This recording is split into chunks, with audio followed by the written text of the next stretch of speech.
오늘 본문의 말씀은 이사야 선지자의 소명과 관련된 그런 이야기가 됩니다. 특별히 오늘 우리가 함께 읽은 본문은 선교나 전도와 관련해서 굉장히 자주 인용되는 그런 말씀이기도 한 것 같습니다. 특별히 그 이유 중에 하나가 뭐냐면 8절 말씀이 가지고 있는 그런 선교적인 도전 때문에 그렇죠. 오늘 8절 말씀은 이렇게 되어 있습니다. 내가 또 주의 목소리를 들은즉 이르시되 내가 누구를 보내며 누가 우리를 위하여 갈고 그때에 내가 가로되 내가 여기 있나이다 나를 보내소서. 이 말씀 자체에 굉장히 그런 선교적인 도전의 말씀이 함축되어 있다라고 하는 것을 우리가 발견하게 되어집니다. 우리가 설교 전에 부른 찬송가가 있습니다. 271장 익은 곡식 거둘 자가 바로 이 구절의 말씀을 근거로 해서 찬송가가 쓰여진 것입니다. 이 선교와 전도와 관련해서 아주 대표적인 찬송가 중에 하나가 되는 것이죠. 또한 많은 성도님들께 사랑을 받는 주님 내가 여기 있사오니 라고 하는 그런 복음성가 찬양도 있습니다. 그 찬송이 있는데 그것도 물론 이제 이 이사야서 특별히 이 6장 8절의 말씀을 가지고 그 찬양이 쓰여진 것이죠. 동일하게 전도나 헌신, 선교 이런 주제와 관련해서 많이 불려지는 그런 찬양이라고 하는 것입니다. 자연스럽게 이 찬양들의 내용을 살펴보시게 되면 그래서 하나님께서 복음 전도를 위해서 보낼 자를 찾으실 때 우리가 담대하고 적극적인 결단을 하고 헌신하고 하나님께 나아갈 필요가 있습니다. 이렇게 이제 찬양의 주요 그 골자들이 이루어지는 것 같다라고 하는 것입니다. 물론 우리가 8절의 말씀만을 따로 떼어놓고 보면 이렇게 내가 하나님 앞에 응답하고 헌신하고 결단하는 것이 마치 전도와 선교의 사명에 있어서 굉장히 중요한 요소인 것처럼 이렇게 비춰지게 되는 것 같습니다. 그것은 부인할 수 없는 것 같아요. 그런데 저는 오늘 이제 이 이사야 선지자가 하나님 앞에 부름을 받는 이야기 전체의 내용을 함께 살펴보면서 조금 더 본질적인 부분을 우리가 생각해 보았으면 하는 바람이 있습니다.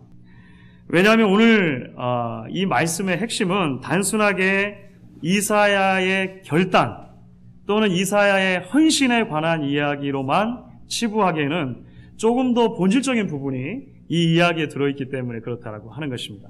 만약에 제가 오늘 만약입니다. 만약이니까 여러분 끝나고 아멘 하시면 안 돼요.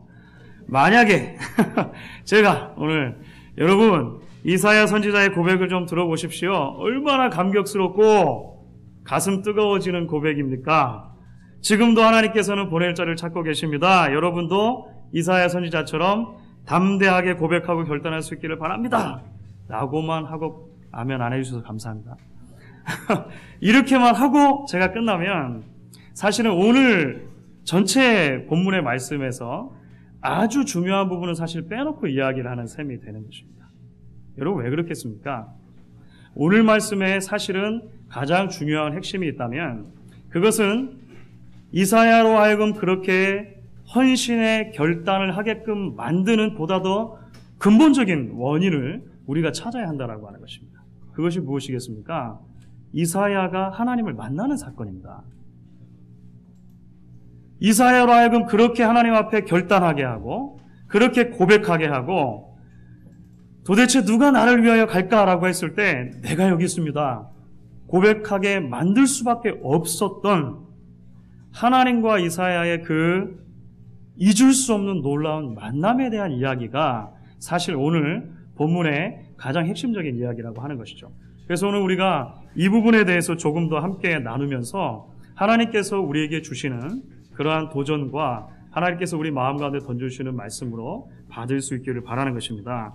오늘 우리가 이사야 선지자가 부름을 받는 그 시대의 모습을 조금 이해를 하는 것이 이사야가 부름받는 이 사건이 뭐가 중요한가라고 하는 것을 이해하는데 조금 더 도움이 될 수 있을 것 같습니다. 이사야가 과연 어떠한 시대적인 정황 가운데서 부름을 받았고 하나님을 만나게 되었느냐라고 하는 것입니다. 사실은 이사야가 부름을 받은 그 시대는 한마디로 말씀드리면 정치적으로 종교적으로 혼란과 위기의 시기였다라고 하는 것을 발견할 수 있습니다. 여러분 먼저 정치적인 불안과 혼란에 대해서 6장 1절에서 우리가 그 열쇠를 찾을 수가 있습니다. 6장 1절이 어떻게 시작을 합니까? 이사야가 하나님을 만난 그 시대적인 배경, 시간적인 배경에 대해서 설명하면서 6장 1절 말씀 이렇게 시작하죠. 우시야 왕이 죽던 해에, 이렇게 말하는 것입니다. 우시야 왕이 죽던 해. 여러분, 예나 지금이나 한 나라를 다스리는 지도자가 죽는다고 하는 것은 그 자체만으로도 정치적인 혼란과 불안정을 가져다 줄 수 있죠. 일전에 수요예배 때도 제가 한번 말씀드린 적이 있는 것 같습니다만, 제가 초등학교 2학년 때 박정희 대통령이 돌아가셨어요. 시해된 거죠.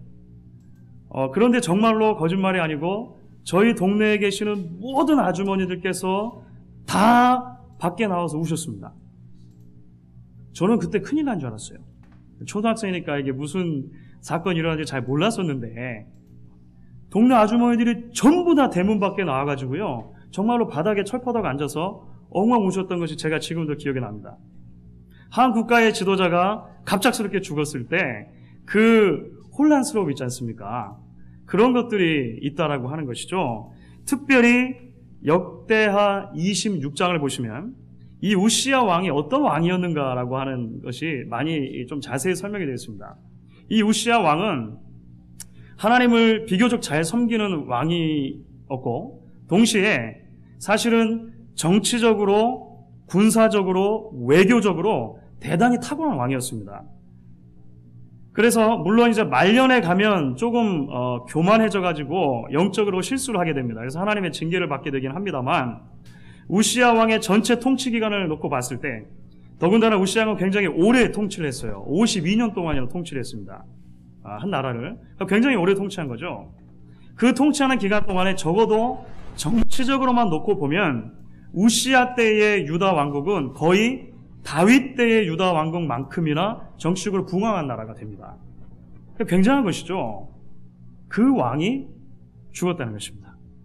그 왕이 죽었다는 거예요. 그러니까 지금 유다 백성들이 느끼는 그런 어떤 이 정치적인 공허함에 대해서 우리가 어느 정도 생각을 해볼 수 있겠다라고 하는 것입니다. 특별히 이제 그가 죽고 나서 결국은 어떤 일들이 일어나게 되냐면, 새로운 왕이 세워지긴 합니다만 결국 나라가 불안과 혼란에 빠지게 되어지고 외세의 침략에 노출되어져서 나라가 굉장히 흔들리는 그런 일들을 경험하게 된다고 하는 것입니다. 정치적인 혼란과 더불어서 더욱더 심각한 것이 있었습니다. 그것은 바로 당시에 부패한 종교상이었습니다. 하나님을 섬기는 신앙이 굉장히 부패하게 되었다라고 하는 것이죠. 특별히 그러한 타락하고 부패한 유다 백성들의 신앙의 모습이 어디에 잘 기록이 되어져 있냐면 이사야서 1장에 잘 기록이 되어 있습니다. 이사야서를 딱 열면 사실은 유다 백성들의 죄악을 고발하는 걸로 시작하거든요. 그러면 이스라엘 백성들의 영적인 현주소를 그냥 우리가 가장 이렇게 축약해서 요약해서 표현하면 어떻게 이야기를 할 수가 있겠습니까? 그것은 바로 신앙이 껍데기만 남아버렸다고 하는 것입니다. 신앙이 껍데기만 남았다고 하는 거예요. 종교 생활은 있는데 참된 신앙이 없다라고 하는 것입니다. 계속해서 성전에서 제사가 드려지고 있는데, 지금 우리말로 하면 예배가 드려지고 있는데, 그 예배를 받으시는, 그 제사를 받으시는 하나님에 대한 인식은 없었다라고 하는 거예요. 여러분, 그것이 어떻게 나타납니까? 하나님께 제물을 드리는데 하나님께 드릴 제물로 합당하지 않은 눈먼 짐승이라든지 막 절뚝거리는 짐승, 흠이 있는 짐승을 그저 드리고도 내가 제사만 드리면 됐다라고 생각하는 그런 신앙의 안일함들이 생겨나기 시작했어요. 또 하나는 교회가 성전에 나와서 예배하고 성전에 나와서 제사를 드리지만, 절기를 지키지만 자신의 삶 속으로 돌아가서는 살인하고 거짓말하고 불공정하게 거래하고 부정을 축제하는 일들이 비일비재하게 일어났다고 하는 것입니다. 종교 행위는 있지만 신앙이 없었다라고 하는 거예요. 껍데기는 있지만 알맹이는 없어졌다라고 하는 것입니다. 여러분, 한국에서는 미스 코리아 선발 대회를 앞두고 지역 예선을 열고 있다고 합니다. 제가 미스 코리아 대회에 관심이 많아가지고 이렇게 보는 건 아니고요. 그렇다고 해요. 그런데 며칠 전에 한국이 아니고요. 그 미국 신문입니다. 인터내셔널 비즈니스 타임스라고 하는 미국 신문이 있는데, 미국 신문에서 이례적으로 한국 그 미스 코리아 선발대회에 대한 기사를 냈어요. 근데 어떤 기사였냐면, 지금 지역 예선전을 치르는데, 서울 예선을 이제 하는데, 20명, 20명의 그 출전자들이 이렇게 나왔다는 것입니다. 그런데 20명의 출전자들을 쭉 놓고 보니까 얼굴이 다 똑같이 생긴 거예요. 얼굴이 다 똑같이 생겼어요.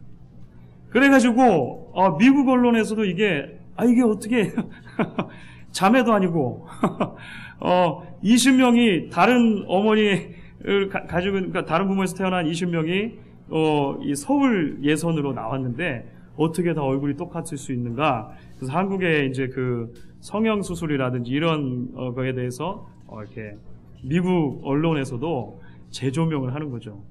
놀랍다, 이렇게 한 것입니다. 제가 사진을 보니까 진짜 비슷해요. 정말 비슷하게 생겼어요. 그래서 한국에서는 요즘에 신조어가 생겼죠. 일란성 쌍둥이, 이란성 쌍둥이가 아니고 의란성 쌍둥이라고 요즘에 한국에서 새로운 신조어가 생겼습니다. 같은 부모에게서 태어나서 쌍둥이로 태어나서 닮은 게 아니라 같은 의사 선생님한테 수술을 받아서 의란성 쌍둥이 그런 말이 이제 나온다라고 하는 것이죠. 실제적으로 작년도에 한국 미스 코리아 진에 뽑혔던 그 자매가 나중에 고백했어요.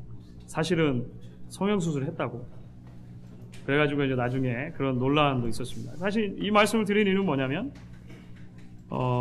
어느 순간부터인가 미스 코리아 대회라고 하는 것에 그 원래 의미가 사라지고 이제 껍데기만 남게 되었다라고 하는 그런 인식을 받게 되는 것입니다.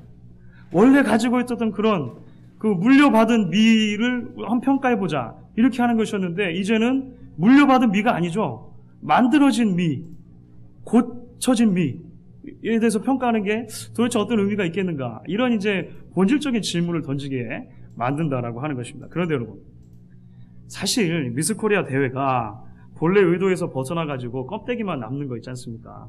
성형수술한 자매들이 미스 코리아에서 수상하고 하는 것은요, 사실 엄밀하게 놓고 보면 저와 여러분에게 그렇게 크게 현실적으로 문제가 있는 것은 아닙니다. 그렇죠? 물론 여러분들 가운데 과거에 미스 코리아에 출전하시는 경험이 있으시다든지 앞으로 출전할 계획을 가지고 계시다면 이게 이제 상당히 심각한 이유가 될 수 있겠죠. 하지만 대개의 일반인들의 경우에 있어서 이런 문제가 사실 얼마나 크게 우리에게 와닿는 것이겠습니까? 그런데 여러분, 알맹이가 사라지고 껍데기만 남는 문제가 만약에 신앙의 문제와 관계가 된다면 그것은 심각한 것이 되는 것입니다. 그렇죠? 그것이 만약에 신앙과 관계가 된 것이라면 그것은 우리가 하나님 앞에서 굉장히 신중하게 생각해 보아야 할 심각한 문제가 된다라고 하는 것입니다. 그래서 하나님께서는 이스라엘 백성의 그러한 모습을 1장에서 굉장히 적나라하게 지적하고 계십니다. 1장 4절 말씀을 보면 이렇게 지적을 하시는데요. 슬프다 범죄한 나라여 허물진 백성이요 행악의 종자여 행위가 부패한 자식이로다. 그들이 여호와를 버리며 이스라엘의 거룩한 자를 만홀히 여기고 멀리하고 물러가도다. 그들의 알맹이가 없어지고 껍데기만 남은 신앙을 이렇게 꾸짖으신 것입니다. 1장 6절에서는 이스라엘의 그러한 영적인 파산 상태를 발바닥에서부터 머리까지 성한 곳이 없이 상했다, 이렇게 표현해요. 심지어 이제 좀 더 나아가게 되어지면 1장 8절 같은 부분에서는요, 아예 이제 예배하지 마라, 이렇게 말씀하십니다. 헛된 재물을 다시 가져오지 말라. 성회와 아울러 악을 행하는 것을 내가 견디지 못하겠다. 하나님이 가장 좋아하시는 게 예배잖아요. 예배를 위해서 하나님의 백성들이 존재하잖아요. 그런데 그 예배가 알맹이는 없어지고 껍데기만 남게 되었을 때 하나님께 가장 offend한, 하나님을 가장 하나님에게 침해를 줄 수 있는, 하나님에게 상처를 줄 수 있는 그런 요소가 된다라고 하는 것입니다. 사랑하는 여러분, 이사야 선지자가 언제 부름을 받은 것입니까? 바로 이러한 시대의 모습 가운데서 이사야 선지자가 부름을 받았다고 하는 것입니다. 하나님께서는 이러한 시대 속에서 정치적으로 종교적으로 유다 나라가 굉장히 혼돈과 위기에 빠져 있는 상황 가운데, 공허에 빠져 있는 상황 가운데 이사야 선지자를 그 시대 속에 자신의 뜻을 전하는 도구로 부르시고 사용하기 원하셨다라고 하는 것입니다. 그를 통해 하나님의 심판과 회복과 구원의 메시지를 전하기 원하셨다라고 하는 것이죠. 그런데 하나님께서 그러한 사명으로 이사야를 부르시는 방법이 무엇입니까? 이게 이제 오늘 본문의 핵심이 되는 것이죠. 하나님께서는 그 시대 가운데 이렇게 놀라운 사명으로 이사야를 부르시기 위해서 이사야로 하여금 어떤 특별한 훈련 프로그램을 지나도록 하지 않으셨습니다. 이사야로 하여금 공부를 좀 더 해라, 그래가지고 학위를 더 하나 받아와라, 이렇게 말씀하지 않으셨어요. 심지어 단기 선교 이런 것도 보내지 않으셨습니다. 제가 이런 모든 것들이 다 나쁘다고 말씀드리는 것이 아니고요, 보다 더 본질적인 부분에서 하나님께서 이사야에게 이 문제를 접근하기 원하셨다는 것이죠. 하나님의 방법이 무엇입니까? 하나님은 그를 만나셔서 하나님의 영광스러움과 하나님의 거룩하심을 그가 몸소 체험하기를 원하셨다. 그저 하나님은 그것을 보여주신 것입니다. 그리고 그것으로 그가 하나님의 일을 감당할 만한 선지자로 세움을 받았다고 하는 거예요. 이게 굉장히 놀라운 사건이죠. 여러분, 오늘 말씀은 그 우시야 왕이 죽던 바로 그 해에 하나님께서 이사야에게 나타나신 모습에 대해서 그려주고 있습니다. 이사야가 만난 하나님의 모습이 어떤 모습입니까? 그 모습이 굉장히 놀랍죠. 사실 1절부터 4절까지 말씀에 이사야가 만난 하나님의 모습에 대해서 설명이 되어지고 있습니다. 1절부터 4절까지 말씀이지만 우리가 한번 찬찬히 같이 한번 읽어보도록 하겠습니다. 한번 말씀을 우리가 찬찬히 한번 읽어보시죠. 이 말씀 가운데 하나님께서 어떻게 묘사되고 있는가 한번 읽어보도록 하겠습니다. 우시야 왕의 죽던 해에 내가 본즉 주께서 높이 들린 보좌에 앉으셨는데 그 옷자락은 성전에 가득하였고 스랍들은 모셔 섰는데 각기 6날개가 있어 그 둘로는 그 얼굴을 가리웠고 그 둘로는 그 발을 가리웠고 그 둘로는 날며 서로 창화하여 가로되 거룩하다 거룩하다 거룩하다 만군의 여호와여, 그 영광이 온 땅에 충만하도다. 이같이 창화하는 자의 소리로 인하여 문지방의 터가 요동하며 집에 연기가 충만한 자. 여러분, 그림이 좀 그려주십니까? 여기서 말하는 집은 그냥 사람이 사는 집이 아니고 성전을 말합니다. 성전. 그림이 좀 그려주세요. 이사야가 만난 하나님, 첫 번째로 어떤 하나님이었습니까? 이사야가 만난 하나님은 영광스러운 하나님이었습니다.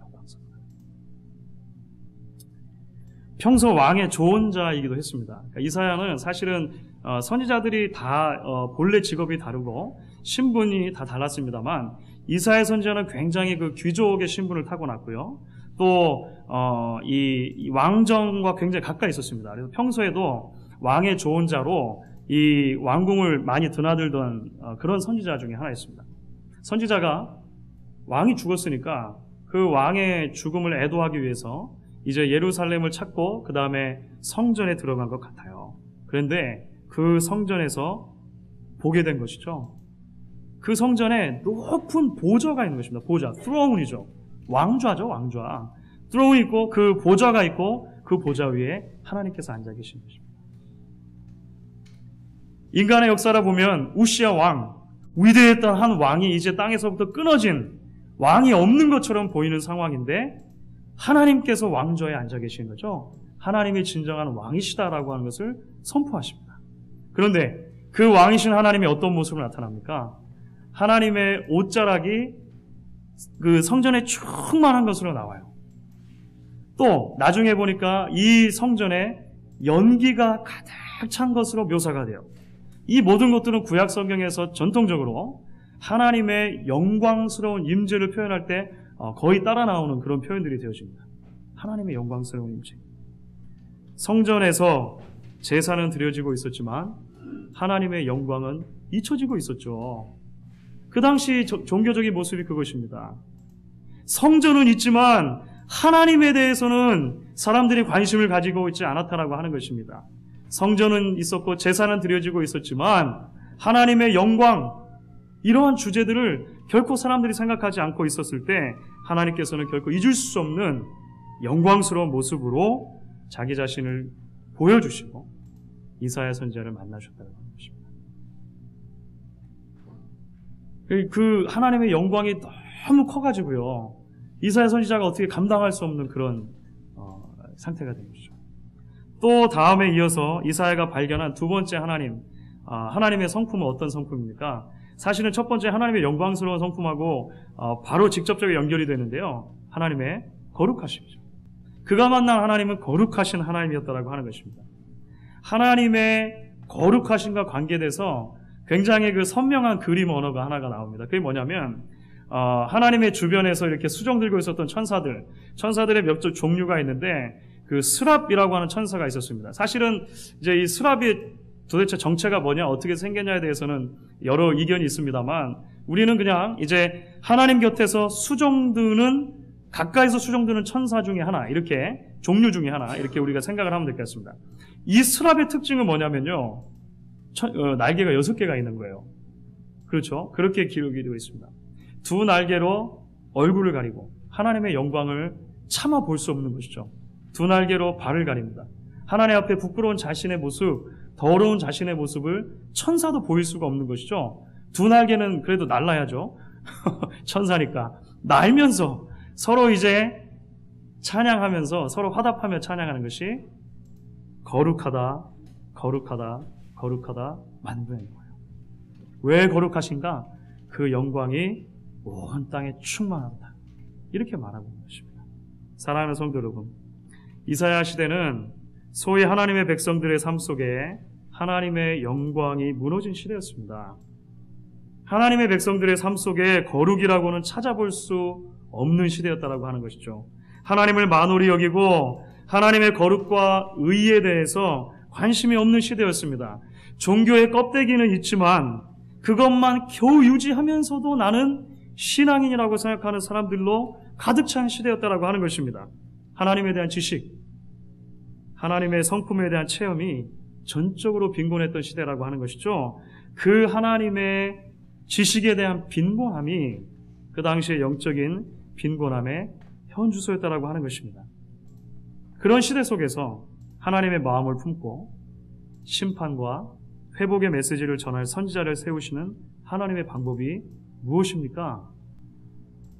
그 잃어버렸던 하나님의 영광스러운 실체를, 사람들 속에서 잊혀져 가고 있던 하나님의 그 거룩하심의 실체를 그냥 보여주시는 거예요. 하나님은 이때까지 한마디도 안 하십니다. 그죠? 그냥 보여주시는 거예요. 그의 전 존재가 하나님의 영광과 거룩하심에 함몰되어질 수 있도록 자기 자신을 그냥 보여주시는 것입니다. 선지자의 전 존재가 살아계신 하나님의 영광과 거룩하심에 젖어들어야만 그 인격과 삶을 통해 살아계신 하나님을 보여주고 전달해 줄 수 있기 때문에 그런 것입니다. TV 광고 중에 이런 광고가 하나 있었는데 제가 재밌게 본 것 같습니다. 아빠와 아들이 야구공을 주고받는 그런 TV 광고가 있어요. 아들이 아빠에게 야구공을 던지는데요. 굉장히 어설프게 던집니다. 굉장히 어설프게, 폼도 별로 안 좋고 어설프게 거의 땅바닥에 이렇게 공을 내리꽂듯이 앞에다 이렇게 딱 던지는 거예요. 그랬는데 아빠가 이 아들을 막 칭찬해요. 아, 잘했어. 하지만 잘 봐봐. 아빠가 다시 한번 시범을 보여줄게. 어깨에 힘을 빼고 말이지. 이렇게 던지는 거야. 하는데 그 아빠가 어떻게 던집니까? 정말로 우스꽝스러운 모습으로 전혀 프로페셔널하지 않게 굉장히 우스운 모습으로 야구공을 던지는 거예요. 그래서 야구공이 날아가는 게 아들한테까지는 날아가지 않고 바로 앞에 이렇게 뚝 떨어지는 거예요. 그러고 보니까 아들이 처음에 했던 행동이 그 아빠 모습 그대로 따라한 거예요. 그대로 따라한 것입니다. 그러면서 카메라가 쫙 옮겨지죠. 어디로 옮겨지는 거 혹시 보셨어요? 옆에는 차. 옆에 모 차가 등장해요. 이 간접 광고, 설교에서도 간접 광고. 모 기업의 차가 등장하는데, 그러면서 거기에 뭐라고 이제 글이 뜨냐면 이렇게 뜨는 거죠. 아이가 오래 간직할 가치가 있는 것을 물려주세요. 이게 차 광고인데, 엉성하고 우스꽝스러운 공 던지는 폼, 그런 거 물려주지 말고, 믿을 만한 차, 모 기업의 차를 물려주세요. 네. 여러분, 본대로 따라할 수밖에 없는 것이죠. 본대로 따라하는 것입니다. 물려준 대로 아이는 가지고 있는 것이죠. 바로 그것입니다. 사랑하는 성도 여러분, 하나님을 알고 계셨던 것입니다.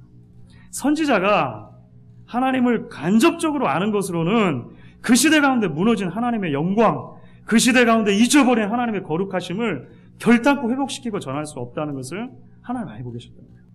그의 인격이, 그의 전 존재가 하나님의 그 영광스러움에 젖어들지 않으면, 하나님으로부터 그 영광스러움과 거룩하심을 물려받지 않으면 결단코 하나님의 놀라운 사역을 감당할 수 없다는 것을 하나님 알고 계셨다는 것입니다. 주 안에 사랑하는 성도 여러분, 어느 시대나 교회와 신앙의 근본적인 문제는 빈곤한 하나님에 대한 이해에서 출발합니다. 우리가 하나님을 그의 충만함대로 알지 못하기 때문에 우리가 가지고 있는 신앙의 문제들이 생기죠. 교회 안에 크고 작은 여러 문제들이 생기게 되는 것입니다. 그렇기 때문에 우리는 하나님을 만나야 하는 것입니다. 하나님의 영광스러움과 하나님의 거룩하심을 맛보아야 하는 것입니다. 그런데 사랑하는 여러분, 한 사람이 그렇게 하나님의 영광스러움과 거룩하심을 경험할 수 있는 가장 좋은 자리가 어디라고 생각하십니까? 그것이 예배입니다. 그 교회입니다. 예배의 본질은 김남준 목사님께서 말씀하신 것처럼 예배의 가장 본질을 파고 들어가면 하나님과의 만남에 있습니다. 예배는 죄인인 우리가 나와서 거룩하신 하나님의 면전에 딱 서게 되어지는 그런 놀라운 사건이라고 하는 것입니다. 오늘 우리가 이제 전도와 선교에 대한 마지막 말씀을 나누게 되어집니다. 오늘 이사야의 그 부름의 이야기를 통해서 우리가 발견하게 되는 진리가 무엇입니까? 하나님께서 기뻐하시는 그러한 전도의 열매를 한 성도가 맺기 위해서 우리에게 필요한 가장 근본적인 것이 무엇입니까? 물론 전도 폭발 훈련 받는 것도 우리에게 도움이 되겠죠. 사형리 훈련 같은 거 받는 것도 도움이 될 것입니다. 그러나 훨씬 더 본질적인 부분이 있죠. 우리가 살아계신 하나님을 만나지 않으면 불가능하다라고 하는 것입니다. 여러분들이 하나님의 영광스러움에, 하나님의 그 거룩하신 인격에 젖어 들어가지 않으면 결단코 우리가 하나님께서 기뻐하시는 그 선교와 전도의 자리에 서 있을 수 없다라고 하는 것입니다. 또한 동시에 이것은 사랑하는 성도들 모든 섬김과 헌신에도 마찬가지로 적용이 될 수 있다고 생각합니다. 여러분, 하나님을 만나지 않고서 우리가 헌신할 수 있습니까? 봉사할 수 있습니까? 물론 어느 정도 할 수 있습니다. 그런데 여러분, 많은 경우 있어서 쥐어 짜서 억지로 짜내서 하게 되어지는 경우들이 적지 않게 생기는 것을 우리가 발견하게 되어집니다. 하나님을 만나고 그 하나님의 인격 안에서 우리를 발견할 때 우리에게 참되고 자발적인 하나님을 향한 헌신과 섬김이 나오게 되는 것이죠. 여러분, 이솝우화에 보면 태양과 햇볕과 바람이 지나가는 나그네의 그 겉옷을 벗기는 내기를 하는 장면 나오지 않습니까? 기억나시죠? 결국 나그네의 옷을 벗기는 것은 무엇이죠? 강력하고 매서운 바람이 아닙니다. 따뜻한 햇볕이죠. 섬김의 자리에 있는 분들에게 책임과 헌신을 강조하는 것은 중요하다고 생각합니다. 교회가 성도들에게 사역을 맡기고 일을 맡기고 어떤 자리를 맡겨드리고 그리고 맡긴 자리에 책임을 구하고 또 충성을 구하는 것, 사실은 당연한 것이겠죠. 바울도 맡은 자들에게 구할 것은 충성이다, 이렇게 이야기하십니다. 하지만 의무감과 책임을 강조하는 것만으로 참된 헌신과 선교의 열정을 저는 여러분들 안에 일으켜 드릴 수 없다라고 그렇게 믿습니다. 왜냐하면 바람이 여러분들을 움직이는 것이 아니고 햇볕이 여러분들을 움직이겠다고 저는 굳게 믿기 때문에 그래요. 저는 그것이 성경적인 원리라고 생각합니다. 제가 여러분들을 아무리 다그쳐도, 그렇죠, 제가 다그치는 그런 성격은 아니지만서도 예. 그렇게 해서 되지 않죠. 하나님을 만나는 경험이 필요한 것입니다.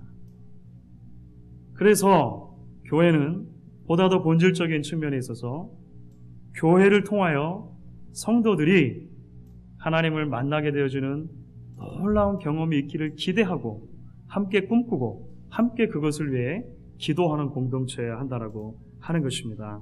우리가 드리는 예배 가운데 정말 말할 수 없이 감격스러운 하나님의 임재가 경험되어지고 서로 어떻게 할 수 없는 그런 하나님의 거룩하심에 대한 그런 명확한 인식이 있지 않습니까? 청교도들의 시대에는 간혹 그런 일들이 있었습니다.